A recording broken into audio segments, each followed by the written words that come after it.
அனைவருக்கும் என் இனிய நமஸ்காரம், வணக்கம். இன்று நாம் தெரிந்து கொள்ளப் போவது 51 அக்ஷர சக்தி பீடங்களில் 6வதாக உள்ள ஸ்தலத்தை பற்றி தான். பார்க்கலாமா? சக்தி பீடத்தின் 6வது கோவில் ராமேஸ்வரத்தில் அமைய பெற்றுள்ள பர்வதவர்தினி திருக்கோவில் ஆகும். இந்த ஊரின் புராண பெயர் கந்தமாதன பர்வதம் என்பது ஆகும். அம்பாளின் பெயர் பர்வதவர்தினி. மலைவளர் காதலி என்ற மற்றொரு பெயரும் உண்டு அம்பாளுக்கு. சக்தி பீடங்களில் இந்த ஸ்தலம் சேது சக்தி பீடம் ஆகும். இங்குதான் சதிதேவியின் நாக்கு விழுந்ததும் ஆகும். அம்பாள் சன்னதியில் அஷ்டலட்சுமி மற்றும் மேற்கு நோக்கிய சண்டிகேஸ்வரி ஆகியோர் உள்ளனர். பர்வதவர்தினி அம்பிகை பீடத்திற்கு கீழே ஆதிசங்கரர் நிறுவிய ஸ்ரீ சக்கரமும் உண்டது. சரி, இந்த கோவிலோட அமைப்பு எப்படி இருக்கும், கோவிலோட சிறப்புகள்லாம் என்ன பார்க்கலாமா? அம்பிகை பர்வதவர்தினியின் சன்னதி ராமநாதரின் வலப்பக்கம் அமைந்திருக்கின்றது. அம்பிகை கோவிலின் வடமேற்கு மூலையில் பள்ளி கொண்ட பெருமாள் ஆகாயத்தை நோக்கியபடி கிடந்த திருக்கோலத்தில் சேவை சாதிக்கின்றார். சந்தான விநாயகரும் சௌபாக்கிய விநாயகரும் இங்கு அருள் பாலிக்கின்றனர். தென்மேற்கு மூலையில் சந்தான கணபதியின் சன்னதி அமைந்திருக்கிறது. ஆலயத்தின் வெளிப்பிரகாரத்தில் வடகிழக்கு மூலையில் நடராஜர் சன்னதி அமைந்துள்ளது. ராமபிரான் கடலில் சேர்ந்து பாலம் அமைக்க உதவி செய்ய வந்த நலன், நீலன், கவன் ஆகிய 3 வானர்களின் பெயரால் லிங்க சன்னதிகளும் இங்கு அமைந்துள்ளது. நடராஜர் சன்னதி ருத்ராஜ மண்டபத்தில் அழகுடன் எழுந்தருளி உள்ளார். முதல் பிரகாரத்தில் சீதை அமைத்த மணல் லிங்கத்திற்கு ராமர் பூஜை செய்யும் சன்னதி அமைந்துள்ளது. சரி, இந்த கோவிலோட இன்னொரு அதிசயமான ஒரு விஷயம் என்ன அப்படின்னா, சீதையும் ராமரும் சேர்ந்துதான் மணலால் லிங்கம் பிடித்து வைத்தார்கள். அதுதான் ராமநாத சுவாமி. ஓகே, ஆனா மணலால் ஆன லிங்கம் அபிஷேகம் பண்ணும்போது கரையுமா கரையாதா அப்படிங்கிற ஒரு சந்தேகம் இருக்கிறது. அதை நிரூபிக்கிறதுக்காக ஒரு விஷயமும் நடந்திருக்கு. சரி, அது என்ன பார்க்கலாம். ஒரு சமயம் இந்த கோவில் லிங்கம் மணலால் செய்யப்பட்டதல்ல என்றும், அப்படி இருந்தால் அபிஷேகத்தின் போது கரைந்திருக்க வேண்டும் என்று சிலர் வாதம் செய்தனர். அப்போது பாஸ்கர ராயர் என்ற அம்பாள் பக்தர் தண்ணீரில் எளிதில் கரையும் தன்மையுடைய உப்பில் ஒரு லிங்கம் செய்து அதற்கு அபிஷேகம் செய்தார். அந்த லிங்கம் கரையவில்லை. அம்பாளை வணங்கும் தன்னால் பிரதிஷ்டை செய்த லிங்கமே கரையாத போது அந்த தேவியான சீதா தேவி பிரதிஷ்டை செய்த லிங்கம் கரையாமல் இருப்பது ஒன்றும் அதிசயமில்லையே என்று நிரூபித்தார். அம்பாள் பக்தரான ராயர் செய்த இந்த உப்பு லிங்கம் பிரகாரத்தில் ராமநாதர் சன்னதிக்கு பின்புறம் உள்ளது. உப்பின் சொரசொரப்பை அந்த லிங்கத்தை பார்த்தாலே உணர முடியும். ஆஞ்சநேயர் சிரமப்பட்டு கொண்டு வந்த காசி லிங்கம் என்பதால் தன் பக்தனுக்கு மதிப்பளிக்கும் வகையில் முதலில் காசி விஸ்வநாதருக்கு பூஜை செய்ய ராமர் ஏற்பாடு செய்தார். அதன்படி இப்போதும் காசி விஸ்வநாதருக்கு பூஜை செய்யப்பட்ட பின்பே சீதாவால் உருவாக்கப்பட்ட ராமநாதருக்கு பூஜை நடக்கிறது.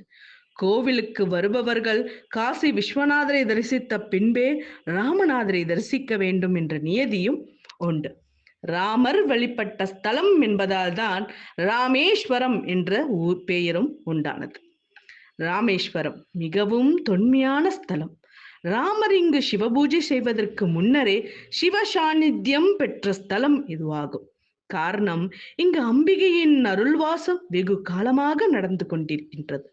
உருவமும் வடிவமும் கடந்த நிலையில் சிவனும் சக்தியும் இங்கும் சஞ்சரித்திருந்தார்கள். எனவேதான் சிவபூஜைக்கு ஏற்ற இடம் என்று இதனை ராமர் தேர்ந்தெடுத்தார். ஹனுமனுடைய லிங்க வருகை தாமதப்பட்டதற்கும் சீதாதேவி இப்பகுதி மணலில் லிங்கம் பிடித்ததற்கும் அம்பிகையின் அருளே காரணமாகும். அம்பிகையானவள் ஹிமவாணினின் மகளாக, அதாவது இமய மலையரசனின் மகளாக அவதாரம் செய்தார். மலைத்துவசனின் மகள் என்பதாலே மலைமகள் என்றும் போற்றப்படுகிறார். எங்கெல்லாம் இவள் நித்தியவாசம் செய்கிறாளோ அங்கெல்லாம் இமயமலையும் அருவமாக இருக்கிறது. இமயமலையே திரு கைலாயம் என்பதால் அம்பிகை இருக்குமிடமே திரு கைலாயம் ஆகிறது. இந்த உண்மையை உணர்ந்த சீதை அம்பிகையை மனதில் வழிபட்டு, அம்மா, உனது சஞ்சாரம் இருக்கும் இடமே திருமலை அல்லவா? ஆக இதுவே மணல் லிங்கம், இதுவே மலை லிங்கம் என்று சிவலிங்கம் பிடிக்க, அம்பிகையின் அருளால் அந்த சிவலிங்கத்திற்குள் ஐயனான ஈஸ்வரனும் வசப்பட்டார். ஐயன் சிவலிங்கமாக, ராமர் வழிபட்டதால் ராமநாத சுவாமியாக எழுந்தருளினார். அம்பிகையும் மலைமகள் என்னும் நிலையில் பர்வத வர்தினியாக எழுந்தருளினார். பர்வதம் என்றால் மலை என்பது ஆகும். வர்தினி என்றால் வளர்ச்சி என்று பொருளாகும். அதனால்தான் பர்வத அரசர் வளர்த்த மகளாக, பர்வத வம்சத்தின் விரிவாக ஓங்கி நிற்பவளுக்கு பர்வத வர்தினி என்ற திருநாமமும் ஏற்பட்டது. மலைத்துவச மன்னர் வளர்த்த மகள் என்பதை குறிப்பதாக இந்த அம்பிகையை மலை வளர் காதலி என்றே திருஞான சம்பந்தரும் தாயும் மாணவரும் அழைக்கின்றனர். இவளுடைய பெயரே பர்வத வர்தினி. தா என்னும் எழுத்தை கடினமாக உச்சரிக்காமல் நுனிநாக்கை ஒட்டி மென்மையாக்கினால் வர்தின என்னும் சொல்லுக்கு மற்றும் ஒரு பொருள் கிட்டும். அது என்ன அப்படின்னா, பாதை என்றும் வழி என்றும் பொருளாகும். மலையரசன் வகுத்த பாதையில் அக்குலத்தின் பெருமாட்டியாக திகழ்ந்தாள் என்று சிறப்பாக சொல்லப்பட்டுள்ளது. மலை என்பது அடிவாரத்தில் அகலமாகவும் விஸ்தாரமாகவும் இருக்கும் அல்லவா? இத்தகைய விஸ்தாரத்தை தந்தையான மலையரசன் மகளான அம்பிகைக்கு தந்துவிட்டார் என்றே ஆதிசங்கரர் பாடியுள்ளார். உண்மைதானே? உலகம் முழுவதும் உள்ள குழந்தைகள் அனைவரையும், பல்வேறு ஜீவராசிகளையும், தாவர செடி கொடிகளையும் பேணி பராமரித்து பாதுகாக்கும் அம்பிகையின் கருணையும் கரிசனமும் விஸ்தாரணமே அல்லவா? ராமேஸ்வரம் ராமநாத சுவாமி கோவிலில் சுவாமி சன்னதிக்கு வலப்புறத்தில் அமைந்திருக்கிறது அம்பாளின் சன்னதி.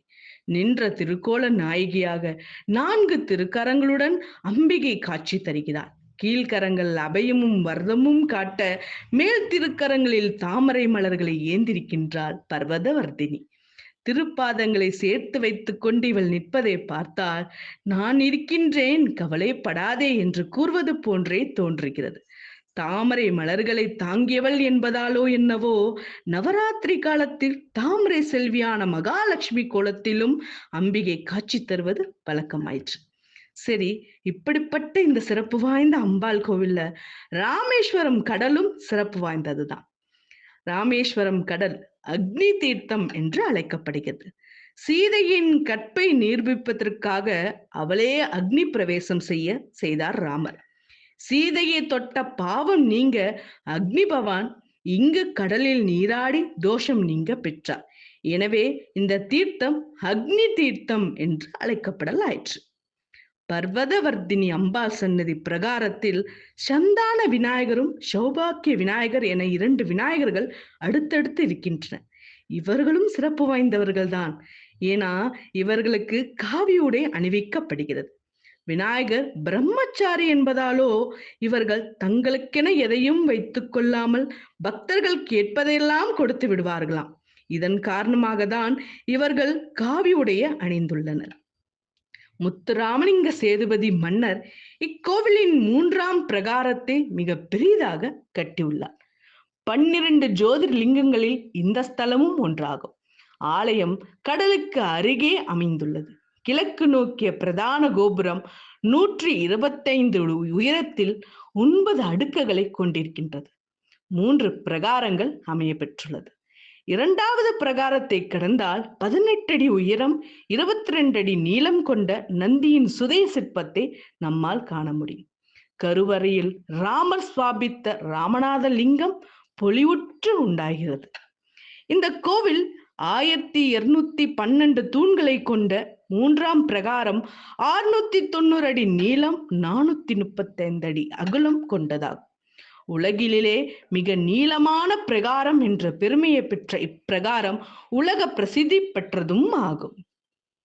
முத்து விஜயரகுநாத சேதுபதி அவர்களால் கிபி 1740ஆம் ஆண்டு தொடங்கப்பட்டு பிரசித்தி பெற்ற 3ஆம் பிரகாரம் அமைக்கும் பணி முத்துராமலிங்க சேதுபதி அவர்களால் 1770 ஆண்டுகளில் கட்டி முடிக்கப்பட்டது. உள்புறத்தில் கிழக்கு மேற்காக 649 அடியும், வடக்கு தெற்காக 395 அடி நீளமும் கொண்டதாகும். இந்த பிரகாரத்தில் ராமபிரானுக்கு கடலில் பாலம் அமைக்க உதவி செய்ய வந்த நலன், நீலன், கவன் ஆகிய 3 வாணர்களின் பெயரால் லிங்க சன்னதிகளும் பதஞ்சலி ஐக்கியமான நடராஜர் சன்னதியும் உள்ளன. ஆலயத்தில் உள்ளே உள்ள தீர்த்தங்கள் எல்லாம் கிணறுகளாவே அமைந்துள்ளன.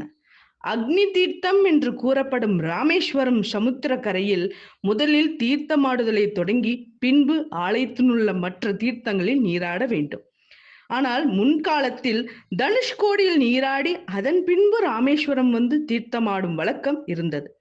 தனுஷ்கோடி பல வருடங்களுக்கு முன்பு புயலில் அழிந்த பிறகு கோவில் முன்புள்ள அக்னி தீர்த்த கடலில் நீராடும் வழக்கம் ஏற்பட்டது. உள்ளே உள்ள 36 முன்னிய தீர்த்தங்கள், அவற்றில் 22 கோவிலின் உள்ளே அமைந்துள்ளது. ஆலயத்திற்கு மேற்கே கந்தமாதன பருவத்தில் பதிந்துள்ள ஸ்ரீராமரின் பாதங்களுக்கு தனி சன்னதி அமைக்கப்பெற்றுள்ளது. குறிப்பிட்ட திதி, கிழமை, நட்சத்திர நாட்களில்தான் கடலில் நீராட வேண்டும் என்று சாஸ்திர விதிமுறைகள் உண்டு. ஆனால் ராமேஸ்வரத்தில் நீராட இந்த கட்டுப்பாடுகள் கிடையாது. தீர்த்தம் 22 தீர்த்தம் உள்ளே இருக்கிறது. அது என்னென்ன அப்படின்னா, மகாலட்சுமி தீர்த்தம், சாவித்ரி தீர்த்தம், காயத்ரி தீர்த்தம், சரஸ்வதி தீர்த்தம், சங்கு தீர்த்தம், சக்கர தீர்த்தம், சேது மாதவர் தீர்த்தம், நல தீர்த்தம், நீல தீர்த்தம், கவிய தீர்த்தம், கவச் தீர்த்தம், கெந்தமாதன தீர்த்தம், பிரம்மஸ்தி மோஷன தீர்த்தம், கங்கா தீர்த்தம், யமுனா தீர்த்தம், கயா தீர்த்தம், சர்வ தீர்த்தம், சிவ தீர்த்தம், ஷாத்யாம் அமிர்த தீர்த்தம், சூரிய தீர்த்தம், சந்திர தீர்த்தம், கோடி தீர்த்தம் என்பவை ஆகும். சிவபெருமான் ஜோதி ரூபமாக காட்சியளிக்கும் 12 ஸ்தலங்கள் இந்தியாவில் உள்ளன. அதில் ஒன்று ராமேஸ்வரம். மற்ற 11 ஸ்தலங்களும் பிற மாநிலங்களில் உள்ளன. விபீஷ்ணன் ராமருக்கு உதவி செய்ததன் மூலம் ராவணனின் அழிவிற்கு அவனும் ஒரு காரணமாக இருந்தான். இந்த பாவம் நீங்க இங்கு லிங்க பிரதிஷ்டை செய்து வழிபட்டான். அவனுக்கு காட்சி தந்த சிவபெருமான் அவனது பாவத்தை போக்கியதோடு ஜோதி ரூபமாக மாறி இந்த லிங்கத்தில் ஐக்கியமானார். இதுவே ஜோதிர்லிங்கம் என்றும் ஆயிற்று. இந்த லிங்கம் சுவாமி சன்னதி பிரகாரத்தில் மேற்கு நோக்கி இருக்கின்றது. திருவிழா என்னென்னலாம் இருக்கு பார்க்கலாமா? மகா சிவராத்திரி, மார்கழி திருவாதிரை, பங்குனி உத்திரம், திருக்கார்த்திகை மற்றும் இன்னொரு மிகப்பெரிய வைபோகம் இருக்கிறது. என்ன அப்படின்னா, ராமநாதர் கோவிலில் ராமர், லக்ஷ்மணர், சீதை ஆகியோர் உற்சவ மூர்த்திகளாக காட்சி தருகின்றனர். ஆனி மாதத்தில் ராமலிங்கி பிரதிஷ்டை விழா, வைகுண்ட ஏகாதசி, ராமநவமி மற்றும் ஆடி அமாவாசை ஆகிய நாட்களில் இவர்கள் புறப்பாடுவர். ராமலிங்க பிரதிஷ்டத்தின் போது ராவணன் சீதையை கவர்ந்து செல்லுதல், அவனை ஜடாயு தடுத்தல், ஆஞ்சநேயர் இலங்கையை செல்லுதல், ராமன் ராவணனை வீழ்த்துதல், விபீஷணனுக்கு பட்டாபிஷேகம் செய்தல், ராமர்லிங்க பிரதிஷ்டை செய்தல் ஆகிய வைபவங்களும் நடக்கின்றது. சேற்றூர் சமஸ்தான வித்துவான் மூரா அருணாச்சல கவிராயர் எழுதிய சேது பர்வதவர்தினியே பிள்ளை தமிழில் அம்பாள் காப்பு, செங்கீரை, தாள், சப்பானி, முத்தம், வாரணை, அம்புலி, அம்மானை, நீராடல், ஊசல் என்று 10 வித பருவங்களில் வர்ணித்து போற்றப்படுகிறார். பல பட்டடை சொக்கநாத கவிராயர் இந்த ஸ்தலத்தின் மேல் தேவ உலா பாடியுள்ளார். நிரம்ப வழங்கிய தேசிகர் இந்த ஸ்தலத்தின் வரலாறை சேது புராணம் என்ற தலைப்பில் எழுதியுள்ளார். பதஞ்சலி முனிவர் முக்தி அடைந்த ஸ்தலமும் இந்த ஸ்தலம்தான். திருஞான சம்பந்தரும் திருநாவுக்கரசரும் இந்த ஸ்தலத்தின் மீது தேவார பாடல்கள் புனைந்து சிவபெருமானையும் அம்பிகையும் போற்றி புகழ்ந்தனர். இப்படி பல சிறப்புகள் வாய்ந்த இந்த ராமேஸ்வரத்தை நாமும் தரிசனம் செய்யும். ஆனால் இன்னொரு விஷயம் என்னன்னா, ராமேஸ்வரத்தை போய் தரிசனம் செய்யும் பாக்கியம் இதுவரைக்கும் எனக்கு இல்லைனாலும் ராமேஸ்வரத்தில் உள்ள ராமநாத சுவாமியை பற்றியும் பர்வதவர்தினி அம்பாளை பற்றியும் சொல்லும் பாக்கியம் கிடைத்ததற்கு மிக மிக சந்தோஷம், நன்றியும் கூட. நாமும் ராமேஸ்வரம் சேர்ந்து அம்பாளையும் ஈஸ்வரனையும் அருள் செய்வோம். அவர்களின் ஆசீர்வாதத்தோடு நன்றாக வாழ்வோம். நன்றி, வணக்கம்.